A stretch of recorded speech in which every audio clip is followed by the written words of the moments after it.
اليوم حبيت نحكي معاكم على الرجولة. أنا امرأة أنثى، ولكنني أم. الكثير هم أمهات لرجال أو عندهم أخوات رجال، ومن بين عائلاتهم فما رجال. لكن للأسف في عصرنا تو هناك تزايد لنسبة الذكور ونقصان لنسبة الرجولة، لأن الرجولة شنو تعني؟ خلينا نفكر فيها مع بعضنا. الرجولة شنو تعني؟ الرجل هو سند. مهما المرأة قويت واشتدت وكانت في المناصب وكانت تشتغل وكانت قوية، فهي تبقى أنثى ضعيفة شفافة حساسة. ولكن الرجل حاجة أخرى. لكن الرجل الذي ينسى ذلك،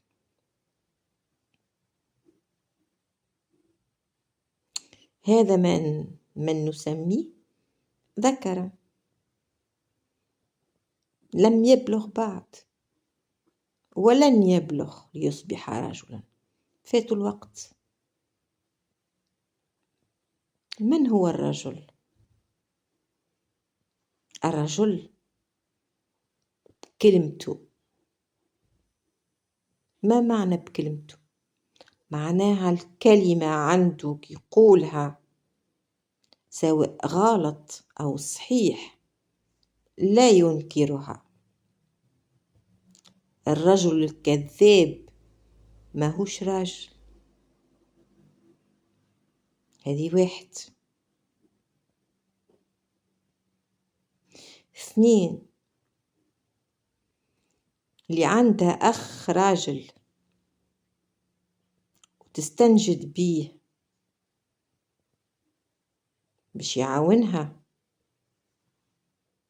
وهو يقعد ولا على باله، كأن ليس لديه أخت، وميسألش عليها بالأشهر والسنوات.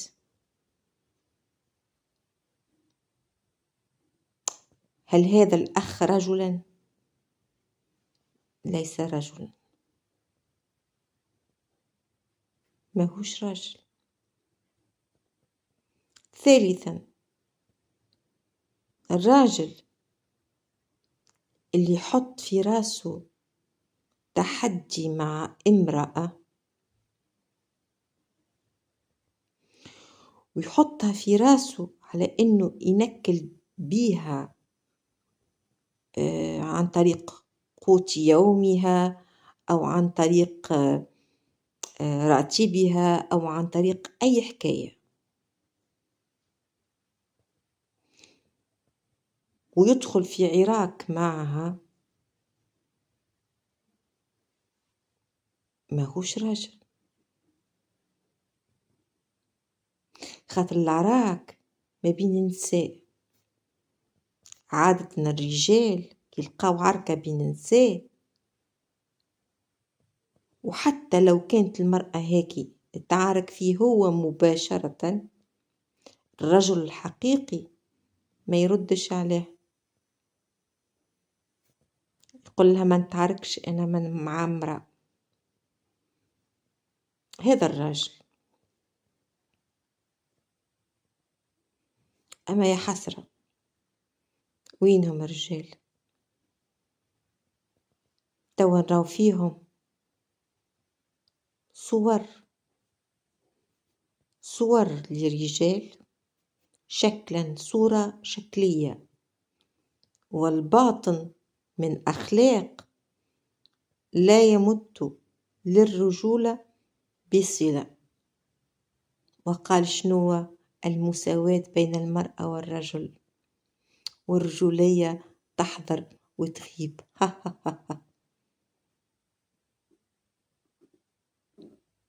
خيت عليكم.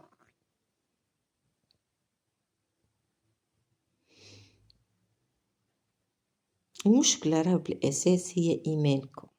ديما نرجع للإيمان.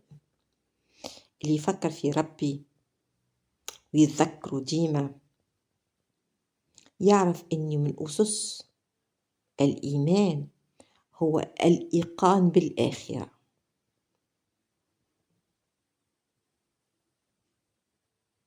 والإيقان بالآخرة يخليك خايف لا تقابل ربي بذنب، وخاصة أنه الذنب تجاه امرأة اللي قال عليهم الرسول عليه الصلاة والسلام رفقا بالقوارير. هل أنتم رجال؟ أنا يعني في العادة يقولوا عليكم أشباه رجال ذكور، لكن أنا ما عادش باش تسمي التسمية هذه. أنا اخترت لكم تسمية جديدة في العام الجديد. تسمية جديدة هو إنكم أجساد رجال بجميع أعضائها، والجوهر فارغ ليس فيه جنس محدد، لا ذكر ولا أنثى. أنتم كذلك، يعني معنا أنتم نجم نسميكم إيغريك إكس.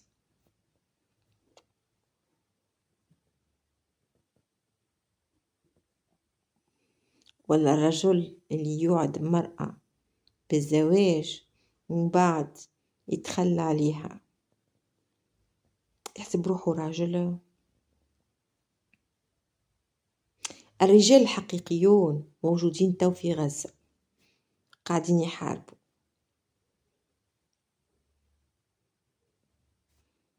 هيكم الرجال، والباقي ها موجود بيناتنا شوية منهم،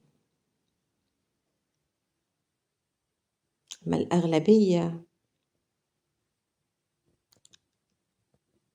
صلينا عليهم صلاة الوداع. صلينا صلاة الوداع على رجولتهم. يا محلاك وانتي راجل هكا بهرتك وقاعد تعارك وتنكل بامرأة وتكذب عليها وتزحمها في رزقها. محلاها رجولتك.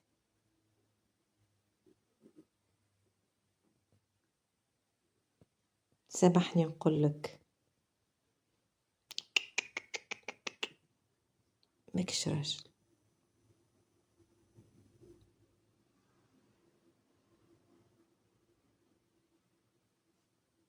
أنا امرأة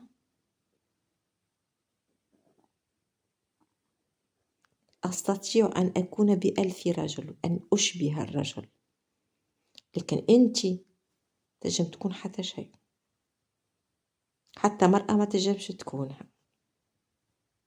أحبكم جميعا. شكرا.